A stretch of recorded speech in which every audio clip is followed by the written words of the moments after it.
Hello everybody, good morning. How are you? Good morning Sakshi, Govind, Rajni, Jyoti, Sepali, Imansi. Very good morning to all of you. Rajni Kushwaha, नमस्कार।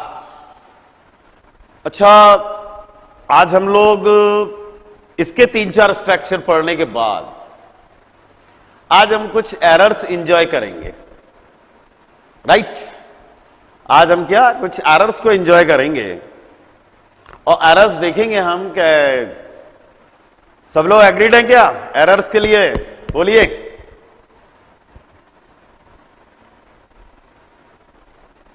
तैयार है errors के लिए?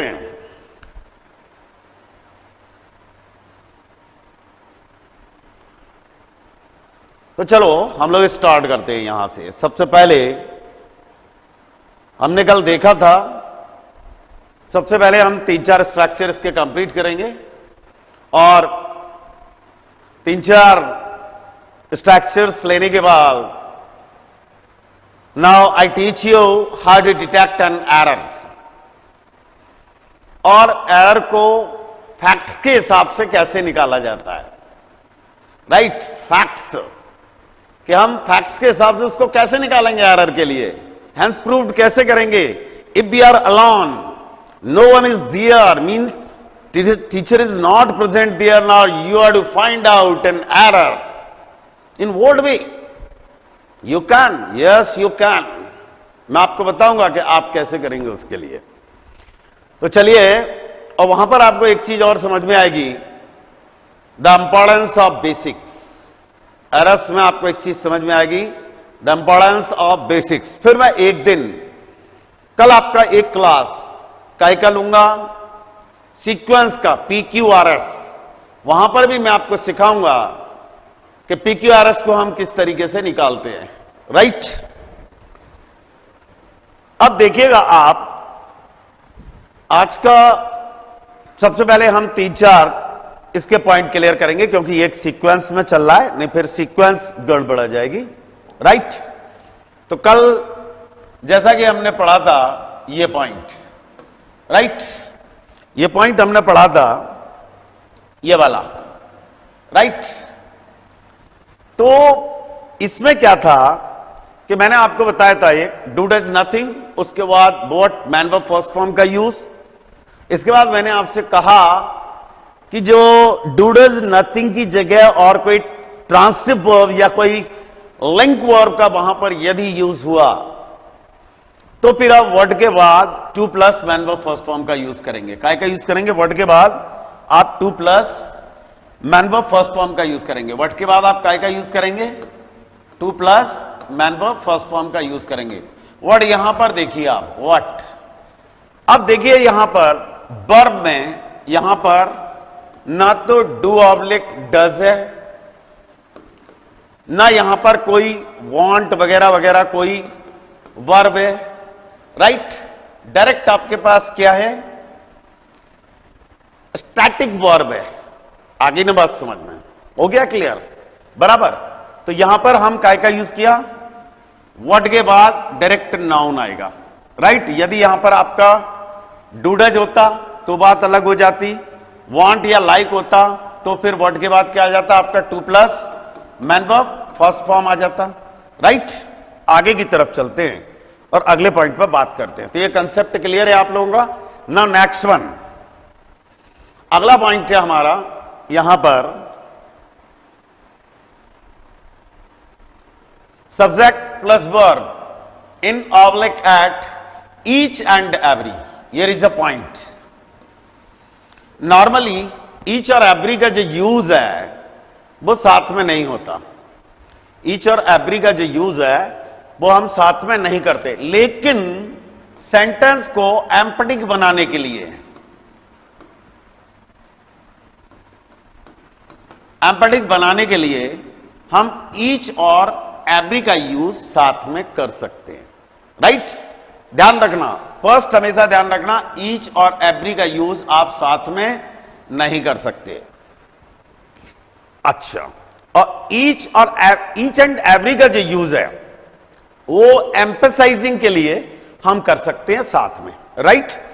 अब यहां पर समझने लायक बात यह है कि हमेशा आप एक चीज का ध्यान रखिए कि ईच एंड एवरी जो होता है उसके बाद जो नाउन होता है ना वो हमेशा आपका कैसा आता है, सिंगुलर आता है। कैसा आता है, सिंगुलर आता है। अब आपने कहा आगे की तरफ कि सर ईच और एवरी को क्लियर करिए, तो बेटे आप लोग थोड़ा सा वेट करिए। मेरा एक दो चैप्टर के बाद, एक चैप्टर और है इसके बाद एक्सक्लेमेटरी, उसमें 8-10 फॉर्मेशन है। उसके बाद मेरा अगला जो चैप्टर होगा वो डिटरमाइनरी है।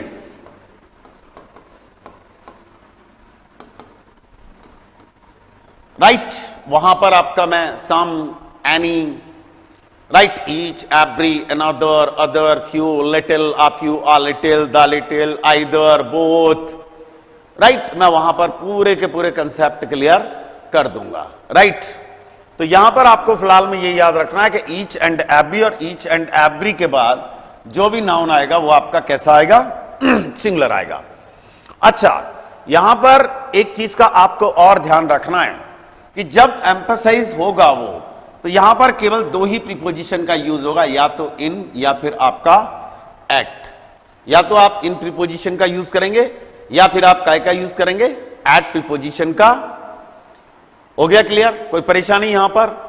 अब आप देखिएगा, अब आप देखिए यहां पर ईच और एवरी को कहां ले गए, ऑब्जेक्ट की साइड। और यहां पर क्या हुआ है दूसरे वाले में, यदि आप चाहो तो इसको कहां पर ला सकते हो, नॉमिनेटिव केस में भी आगे की तरफ ला सकते हो। काय में ला सकते हो, नॉमिनेटिव केस में भी इसको आप आगे की तरफ ला सकते हो। राइट, अब आप देखिएगा यहां पर रिपीटिशन है, वह कदम कदम पर रोता है, वह कदम कदम पर रोता है, प्रेशर, राइट, एम्फसाइजिंग। तो क्या हो जाएगा, क्या हो जाएगा यहां पर, he weeps at each and every step. ये ध्यान रखना, नाउन जो है वो आपका कैसा बेटे, हमेशा सिंगुलर। राइट, हो गया क्लियर। प्रीपोजिशन यहां पर केवल कौन सी लाओगे आप, या तो इन लाओगे या फिर एट। ये काय के लिए, प्लेस के लिए है, काय के लिए, प्लेस के लिए। Right, any problem. आगे की तरफ हम लोग चलते हैं। फिर हमने इसको each and every, right, noun के आगे यूज किया, मतलब एडजेक्टिव के सेंस में। राइट, देखो अब आप ईच एंड एवरी की अगर कहीं मैं बात करूं, अब समझने की कोशिश करना यहां पर। देखिए आप, ये क्या है आपका नाउन, और नाउन के आगे हमेशा क्या आता है, एडजेक्टिव आता है। क्या आता है, एडजेक्टिव। तो ईच क्या है, ईच एडजेक्टिव, और एवरी भी क्या है आपका, एडजेक्टिव, मतलब डिटरमाइनर। क्या चीज है ये, डिटरमाइनर का पार्ट है। राइट, दोनों। व्हाट ईच जो है ना वो आपका प्रोनाउन भी है। क्या चीज है वो, साथ में प्रोनाउन भी है। व्हाट एवरी जो है ना आपका, वो प्रोनाउन नहीं है, ध्यान रखना, वो प्रोनाउन नहीं है, ध्यान रखना। एवरी जो है वो प्रोनाउन नहीं है। हो गया कंसेप्ट क्लियर यहां पर। अब हम आगे की बात करते हैं कि इसके बाद जो भी नाउन आएगा वो आपका कैसा आएगा, सिंगुलर। ये अधिकतर क्या करते हैं, ये प्लूरल लगा के दे देते हैं हमारे लिए, क्या, स्टेप्स। तो हमें इस चीज का विशेष ध्यान रखना है। Right, it applies the same here, each and every plus noun. अब आगे की तरफ काय में, नॉमिनेटिव केस में। राइट, बच्चा बच्चा उदम मचाता, अभी क्या था, वह कदम कदम पर रोता है, तो he weeps at each and every step, objective case. Right, अब मैंने बोला बच्चा बच्चा उदम मचाता है। राइट, अब कौन सा केस हो गया यहां पर, नॉमिनेटिव केस। कौन सा हो गया, नॉमिनेटिव केस। तो क्या हो जाएगा, each and every child, noun जो आएगा वो आपका कैसा आएगा, सिंगुलर का हमेशा। और जो वर्ब होती है ना वो भी हमेशा आपकी कैसी आती है, सिंगुलर की आती है। राइट, कैसी आती है, सिंगुलर की आती है। राइट, अच्छा बेटे एक चीज का ध्यान रखना, कई जगह क्या होता है, ये नोट्स हैं, इनमें टाइपिंग मिस्टेक हो जाती है। क्या हो जाती है, टाइपिंग मिस्टेक हो जाती है, तो थोड़ा सा ध्यान रखना। वैसे मैं क्लियर कर देता हूं जहां जहां टाइपिंग मिस्टेक है, फिर भी आप मेरे से पूछ सकते हैं, उसमें कोई प्रॉब्लम वाली बात नहीं है ना। आप मेरे से बराबर पूछ सकते हैं, कोई दिक्कत नहीं है। आपको ऐसा डाउट हो तो आप मेरे से पूछ लीजिएगा। राइट,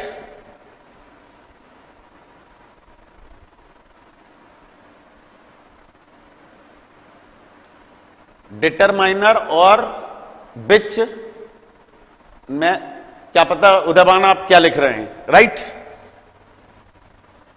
आगे की तरफ चलते हैं हम।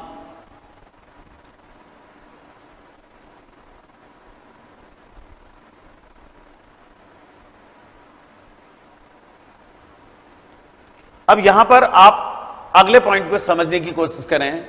नाउन आफ्टर नाउन, मतलब एक नाउन है, इसके बाद आफ्टर है और फिर आपका नाउन है। हमने कहा देश का देश गरीब बन गया, तो क्या हो जाएगा आपका, the country after country became rich. The country after country, वही नाउन, राइट। फिर आपका क्या गया, आफ्टर, राइट। फिर आपका क्या आ गया, दोबारा से वही का वही नाउन, राइट। अब आप देखना, the country after country became rich. हो गया क्लियर, बराबर है, कोई परेशानी यहां पर, कोई बहुत दिक्कत। अब मैं यहां पर आपको एक चीज समझाता हूं। होता क्या है, एक कोई नाउन आया, राइट। इस चीज को समझना आप, यह कुछ नहीं है, यह कुछ नहीं है, और भी मैं आपको समझा। एक नाउन आया और उस नाउन के बाद एक प्रीपोजिशन आई। क्या चीज, प्रीपोजिशन आई, और यही वाला जो नाउन है ये पीछे की तरफ क्या हो गया आपका, रिपीट हो गया। क्या हो गया, पीछे की तरफ आपका क्या हो गया, रिपीट हो गया, राइट। जैसे यहां पर आया आपका country after country, right. Country, मैंने आपसे कहा डोर टू, आपका क्या, डोर। हो गया क्लियर, डोर टू डोर। आगे ना मैंने बोला blaze to blaze, blaze to Blaze.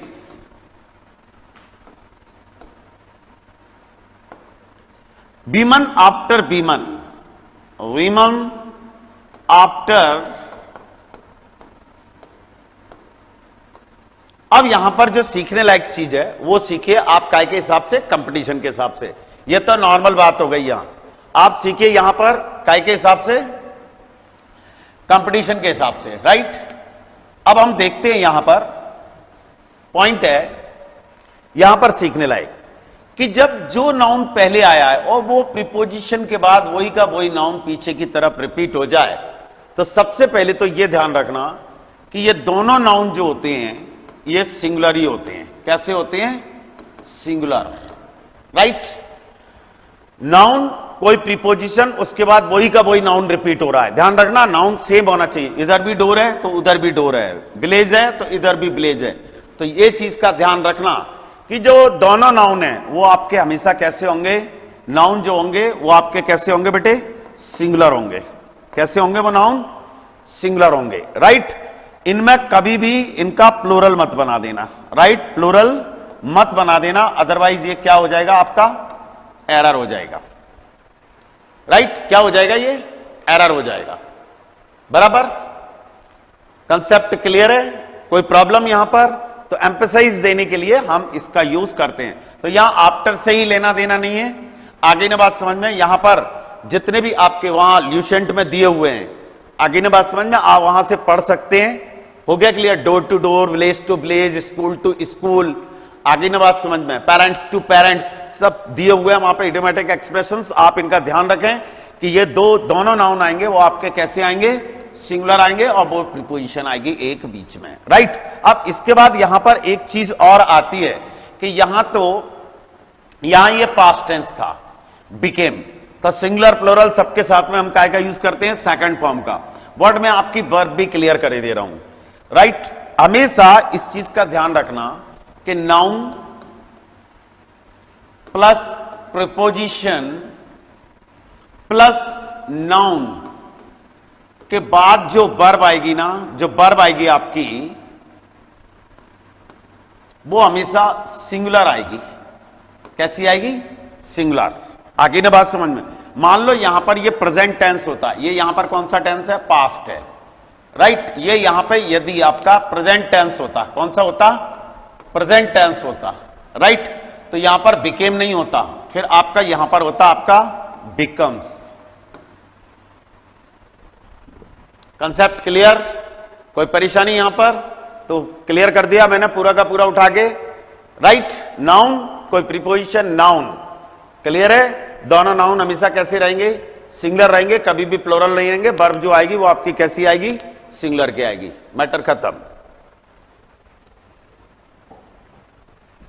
अब हम एक दो स्ट्रक्चर और लेते हैं और इसके बाद हम किस साइड चले जाएंगे? ये हम दो स्ट्रक्चर और ले रहे हैं यहां पर, एक स्ट्रक्चर ये वाला और एक स्ट्रक्चर ये वाला। इसके बाद हमारा टॉपिक है अब भी हाल कौन सा? एरर। राइट। मैंने क्या किया है आज, फिर तो मैं खुद के टाइप करे हुए एरर लाऊंगा। आज मैं RS अग्रवाल का एक सेट उठा के ले आया हूं। राइट, हो गया क्लियर? एक RS अग्रवाल का मैं सेट लेके आया हूं। अब एक चीज का आप ध्यान रखना कि एरर आप कहीं से भी उठा लीजिए। राइट, एरर मींस एरर, है ना? ठीक है। अगला है हमारा subject plus verb plus both plus noun plus and plus noun. कल कोई क्वेश्चन कर रहा था बोथ का, कल कोई बोथ का क्वेश्चन कर रहा था। राइट, और मैंने उसको बोला भी था कि जस्ट वेट, आगे नंबर 1 जस्ट वेट, आप टॉपिक से नहीं भटकेंगे। अब आ गया आपका क्या? बोथ। अब आप देखिएगा, पहले हम बोथ को क्लियर करें कि बोथ आखिर है क्या। एलॉन बोथ की अगर कहीं मैं बात करूं तो एक बोथ। राइट, तो बोथ आपका क्या है? प्रोनाउन है। राइट, वो डिटरमाइनर भी है। क्या चीज है वो? डिटरमाइनर भी है। और बोथ और एंड आपकी क्या है? वो कंजंक्शन भी है। राइट, हो गया क्लियर? कोई परेशानी यहां पर? बराबर है। तो ये मैं इसका जो कंसेप्ट है ये कहां पे जाके क्लियर करूंगा? अभी 3-4 दिन बाद एक टॉपिक आ जाएगा आपका, कौन सा? जैसा कि मैंने अभी आपको बताया, वो है डिटरमाइनर। कौन सा टॉपिक है वो आपका? डिटरमाइनर। वहां पे मैं इसको बहुत अच्छे से क्लियर करूंगा। बराबर। अब हम आगे की बात करते हैं। यहां पर पॉइंट है subject plus verb plus both plus noun plus and plus noun. Right. अच्छा, जो आपकी कंजंक्शन होती है बड़े गौर से समझना।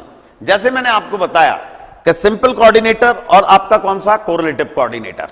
कौन सा? सिंपल कोऑर्डिनेटर और आपका कौन सा? Correlative coordinator. सिंपल कोऑर्डिनेटर में मैंने कल बताया था एंड, व्हाट, नॉर और। बड़े गौर से समझना। तो फिर बनी उसकी जो कोरिलेटिव कोऑर्डिनेटर्स थी वो बनी आपकी कौन कौन सी? बोथ एंड से बनी, व्हाट से बनी, not only what also, either और बनी, और से, नॉर से बनी, नाइदर नॉर। तो आपके दिमाग में एक क्वेश्चन उठना चाहिए कि सर ये चार ये हैं और ये चार जो हैं ये डबल में क्यों आई हैं, कोरिलेटिव में क्यों आई?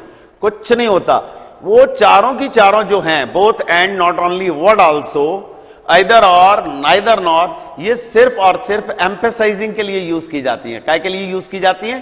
एम्फेसाइजिंग के लिए। अभी आप देखना इसी चैप्टर में अब भी हाल, इसी चैप्टर में अब भी हाल कौन से में? एम्पेटिक में। एम्पेटिक चल रहा है हमारा, इसी में अब भी हाल आपका आइदर भी आएगा और आपका क्या? नाइदर भी आएगा। अभी आएंगे इसी चैप्टर में, यहां पर भी आएंगे। राइट, कि एम्फसाइजिंग में इनका यूज आखिर कैसे किया जाता है। हेमंत सर गुड मॉर्निंग, क्या हो रहा है? हेमंत सिंह, और क्या हो रहा है हेमंत? आगे की तरफ चलते हैं। अगला पॉइंट है यहां पर आपका, देखिए आप प्रेशर देखिए, वह नौकर का नौकर है और क्लर्क का क्लर्क। समझने की कोशिश करना, वह नौकर का नौकर है और क्लर्क का क्लर्क। मैं बोला यह भोजन का भोजन है और दवा की दवा। राइट, टेंस कोई सा भी हो सकता है। मैंने यहां पे कहा वह नौकर का नौकर है और क्लर्क का clerk, simple present, no problem. मैंने बोला वह नौकर का नौकर हो सकता है, आप कैन का यूज कीजिएगा, कैन बी। मैंने कहा उसे नौकर का नौकर होना पड़ता है, हैज हैव टू बी। बेटे ध्यान रखना, ब्लॉकिंग आपके लिए आना ही चाहिए। अगर कहीं आपको ब्लॉकिंग नहीं आएगी आप प्रॉब्लम में आ जाएंगे। राइट, अगर कहीं आप डिमांड करेंगे एक दिन सब लोग मिलके, तो मैं आपको एक दिन ब्लॉकिंग सिखा दूंगा। क्या सिखा दूंगा? ब्लॉकिंग। लेकिन जब भी आप डिमांड करें तो फिर एक चीज का ध्यान रखना कि सर ब्लॉकिंग सीखना है, तो आप एक काम करके निकलेंगे घर से, पूछो क्या, आप अपने टेंस क्लियर करके निकलना बस, फिर मैं आपके लिए सिखा दूंगा कि ब्लॉकिंग किस चीज को कहते हैं। राइट, आप यूज करना सीख जाएंगे कि आखिर हमें यूज कैसे करना है। अब वह नौकर का नौकर है और क्लर्क का clerk, he is both a servant and a clerk. अब आप देखिएगा जरा यहां पर कि नॉर्मली बोथ के बाद आर्टिकल दा का यूज किया जाता है। काय का यूज किया जाता है? आर्टिकल दा का यूज किया जाता है। वर्ड यहां पर देखिए आप एम्फेसाइजिंग में, देखिए आप यहां पर एम्फेसाइजिंग में दोनों साइड आर्टिकल आ लगा हुआ है। देखिए आप यहां पर दोनों साइड, जबकि नॉर्मली आपने पढ़ा हुआ है कि बोथ के बाद आर्टिकल दा का यूज किया जाता है, किया भी जाता है, और कई बार बोथ के बाद आर्टिकल दा आता भी नहीं है। वो मैं आगे की तरफ आपको बताऊंगा कि कैसे नहीं आता, कब नहीं आता, क्यों नहीं आएगा और कब कब आएगा। तो here is a question, why we use article a और an here, right. Indefinite article जो आया है वो यहां पर क्यों आया? जब हम एम्फेसाइज देंगे तो फिर ध्यान रखना दोनों साइड आप आर्टिकल ए या एन का यूज करेंगे, राइट, ध्यान रखना। हो गया क्लियर? ये एक्सेप्शन है। क्या चीज है? एक्सेप्शन है। मैंने कहा he is both a servant and a clerk. अब आपको अगर कहीं हम एक एग्जाम्पल और देखें, आपको बहुत मजा आएगा, बहुत मजा आएगा। देखिए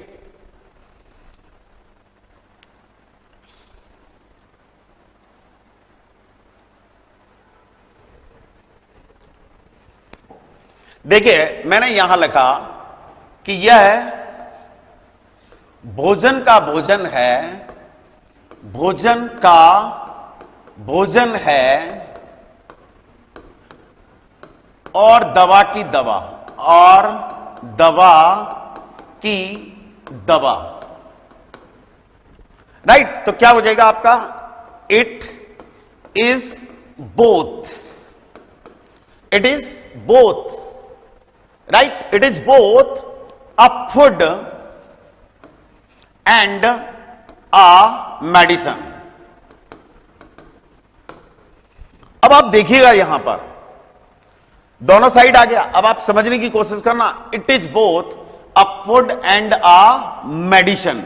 अब आप देखना जरा यहां पर, ये आ गया आर्टिकल आ, और फूड जो है वो तो अनकाउंटेबल नाउन होता है।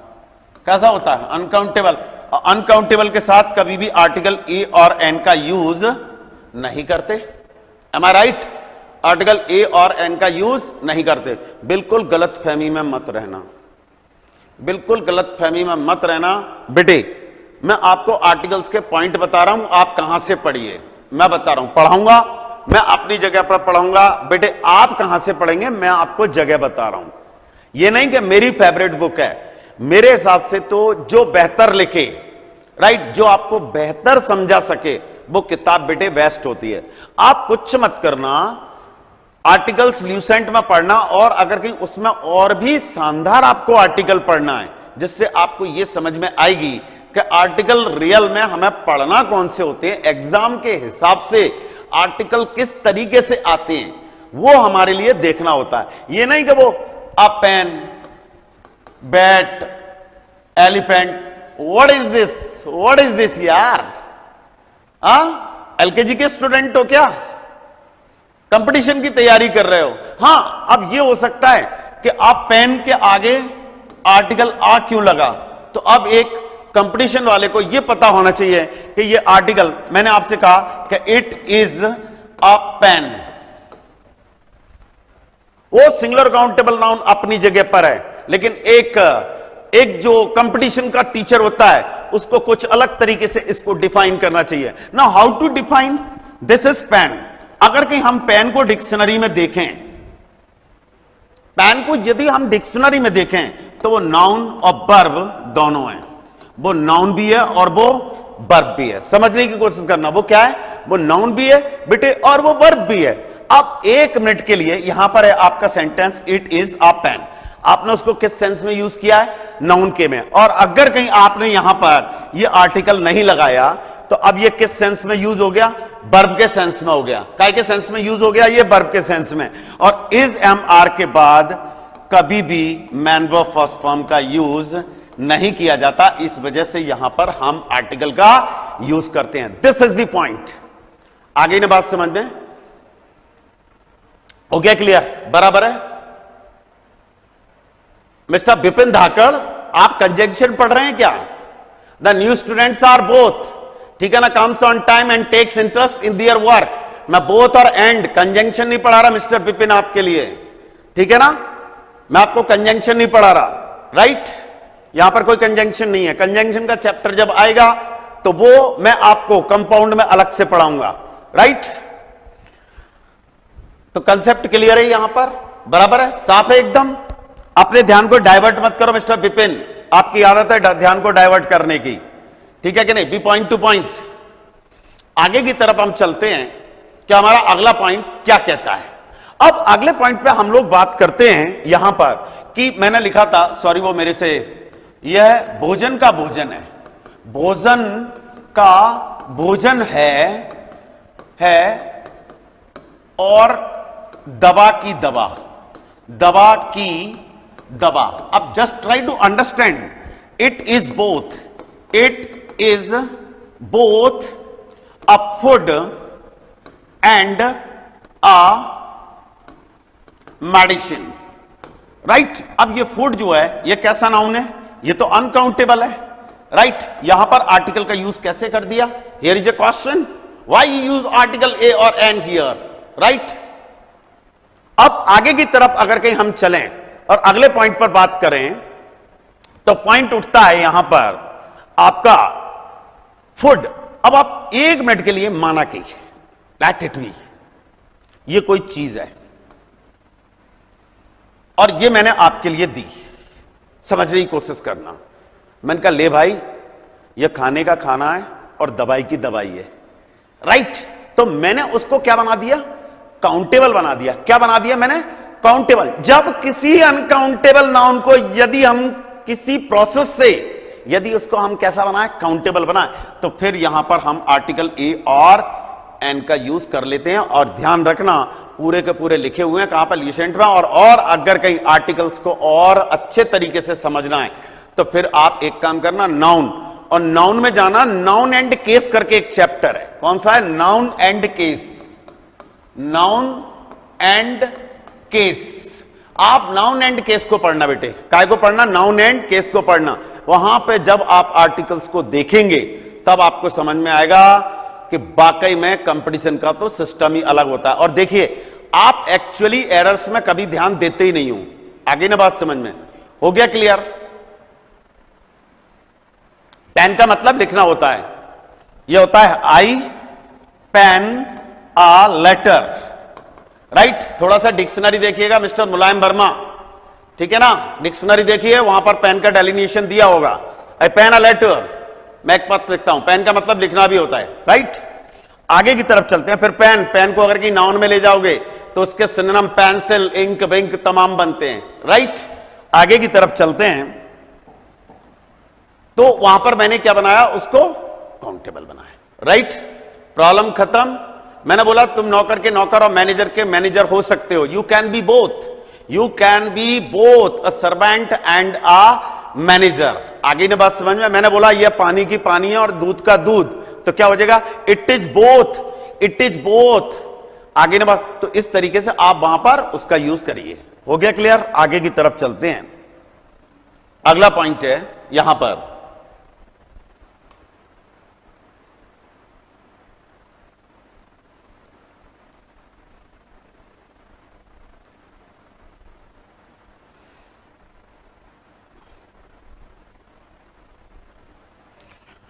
अब आप देखिएगा यहां पर ये दो पॉइंट है। एक है जस्ट देन और एक है आपका ओनली देन। समझने की कोशिश करना। सबसे पहला तो आप इस चीज का ध्यान रखना कि ये एरर कैसे कर देते हैं। यहां पर THAN कर देते हैं, राइट? क्या कर देते हैं? THAN। तो आपको इस चीज से अलर्ट रहना है। नंबर फर्स्ट, हो गया क्लियर? सबसे फर्स्ट आपको अलर्ट रहना है कि ये THEN है। क्या ये? THEN है। राइट। अब मैं आगे की तरफ चलता हूं कि अगला पॉइंट मेरा क्या कहता है। अगला पॉइंट मेरा कहता है, एक पॉइंट है आपका कौन सा, जस्ट देन, राइट, और दूसरा पॉइंट है आपका क्या, only then. Now what is the difference between both, how do use just then and only then? Here are the points mentioned here. On the one hand, there is time, and on the other, right, condition.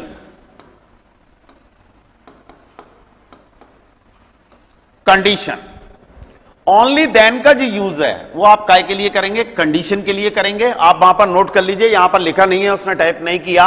और just then के बाद जो use होगा वो आपका काय का होगा, टाइम का होगा। कंसेप्ट क्लियर यहां पर, बराबर है।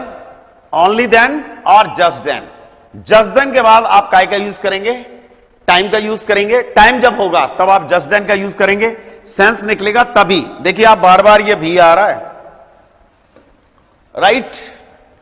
देखिए आप एम्फेसाइज कितने तरीके से होते हैं, आगे ना बात समझ में। एम्फेटिक सेंटेंस को, और ये ध्यान रखना, मैं आपको यहां पर एक चीज और मेंशन कर दूं, जो मैंने आपको टेंस पढ़ाए हैं वो जीरो लेवल है, अभी जीरो लेवल पे पढ़ाए हैं अभी, राइट। मैंने आपको जो डिग्री पढ़ाई है वो भी आपको कौन से, जीरो लेवल पे पढ़ाई है, राइट। और ये भी मैं आपको जो पढ़ा रहा हूं चैप्टर, ये भी आपको काय पे पढ़ा रहा हूं मैं, जीरो लेवल पर, राइट। जीरो लेवल मतलब बिल्कुल बिलो बेसिक्स, राइट। एडवांस तो बाकी है, अभी एडवांस जब पढ़ाऊंगा तब पढ़ाऊंगा, राइट। सबसे पहले ये बिलो लेवल, आगे ना बात में बिलो जीरो लेवल है, ये जीरो भी नहीं है। अब आप उसको समझ लीजिएगा कि पॉइंट क्या है। मान लो ये एक लाइन है और ये एक लाइन है, right, this is called zero. अब यहां की जो एंट्री है -1, -2, -3, इसके बाद जीरो। अब यहां से शुरू होगा +1, +2, +3 एंड इनफाइनाइट। तो सबसे पहले ये पॉइंट जो है जीरो, मैं यहां से जो आपकी माइनस एंट्री है यहां पे लाके आपको खड़ा कर रहा हूं, राइट। इसके बाद मैं एडवांस की तरफ भागूंगा कि एडवांस होती क्या है, राइट। अगला पॉइंट है यहां पर, तो ये हो गया टाइम, और ये क्या होगा, ये आपकी कंडीशन। अब आप देखिएगा यहां पर मैंने बोला just then plus sentence time. मैंने कहा तभी मैंने एक लड़की देखी। देखिए ना, you have to use your intellectual power here dear, ना you have to use your intellectual power, your emotions, your feelings while learning a language. This one is your responsibility, ठीक है ना, to think each and every sentence, ठीक है ना, with your heart and soul, with your heart and soul. आगे ना बात समझ, just then, time, only then, condition। तभी मैंने एक लड़की देखी, तभी मैं वहां पहुंचा, just then I reached there, just then I reached there, तभी मैंने उसको देखा, just then I saw him, तभी मैंने उसको पढ़ाया, just then I taught him, right। अब समझना आप, मैंने तभी मैं वहां पहुंचा, तभी मैं वहां पहुंचा, just then I reached there, तभी मैं वहां पहुंच सकता हूं, only then। अब only then के बाद वाला ध्यान रखना, just then के बाद वाला जो सेंटेंस होता है ना, वो आपका कैसा होता है, वो आपका assertive होता है। कैसा होता है, असर्टिव। उसमें भी कौन सा, आप अफर्मेटिव, राइट। ओनली देन के बाद जो सेंटेंस आएगा वो हमेशा आपका कैसा आएगा, इंटेरोगेटिव आएगा। कैसा आएगा, इंटेरोगेटिव सेंटेंस आएगा। क्लियर है। मैंने बोला तभी मैं वहां पहुंचा, तभी मैं वहां पहुंचा, टाइम को इंडिकेट, तो क्या हो जाएगा, just then I reach there. अब मैंने कहा आपसे कि तभी मैं वहां पहुंच सकता हूं, तभी मैं वहां पहुंच सकता हूं, पहुंच सकता हूं। तो आपका क्या हो जाएगा, तभी मैं वहां पहुंच सकता हूं, कुछ नहीं। अब इंटेरोगेटिव कंडीशन आगे ना, ओनली देन, ओनली देन, ध्यान रखना स्पेल का, THEN, only then can I reach there. Right. ये जो सेंटेंस होते हैं इस तरीके के, राइट, तो ये इन्वर्जन कहलाते हैं। क्या कहलाते हैं? ये इन्वर्जन कहलाते हैं। क्या कहलाते हैं? इन्वर्जन कहलाते हैं। मतलब आपको यह ध्यान रखना है कि जस्ट देन के बाद जो सेंटेंस आएगा वो असर्टिव होगा और वो इंडिकेट काय के लिए करेगा? टाइम के लिए करेगा। दूसरा, आपको इसमें इस चीज का ध्यान रखना है कि THEN स्पेल होगी, THAN नहीं होगी। दूसरा, अगर कि मैं आपसे बात करूं ओनली देन, तो ओनली देन के बाद जो सेंटेंस आएगा वो आपका हमेशा कैसा आएगा? इंटरगेटिव सेंटेंस आएगा। कैसा आएगा? Interrogative sentence. हो गया क्लियर? कोई प्रॉब्लम यहां पर? बराबर है। अब हम आगे की तरफ चलते हैं। यहां पर कितने हमारे पॉइंट्स हो गए अभी तक? 17 पॉइंट्स निपटा दिए मैंने आपके। काय के? कितने हो गए ये एम्पैथिक सेंटेंस के आपके? एम्पैथिक कितने पॉइंट हो गए आपके? 17। अब मैं आपके लिए, अब एरर पढ़ने के लिए तैयार हो क्या आप लोग? बोलो। अभी ये और रह गए आपके स्ट्रक्चर्स। कौन कौन से? ये और रह गए।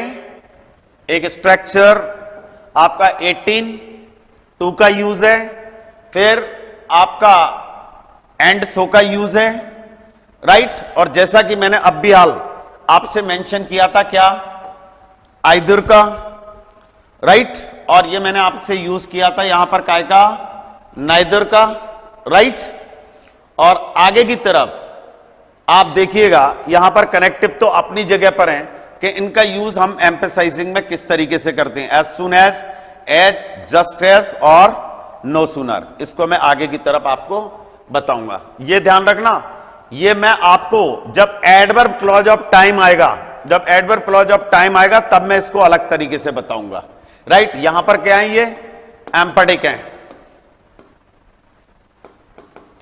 एम्पैथिक सेंटेंस हैं। फिर आपको मैं इसको काय में पढ़ाऊंगा? डिटेल्ड में। वहां पर पढ़ाऊंगा मैं आपको एडवर्ब क्लॉज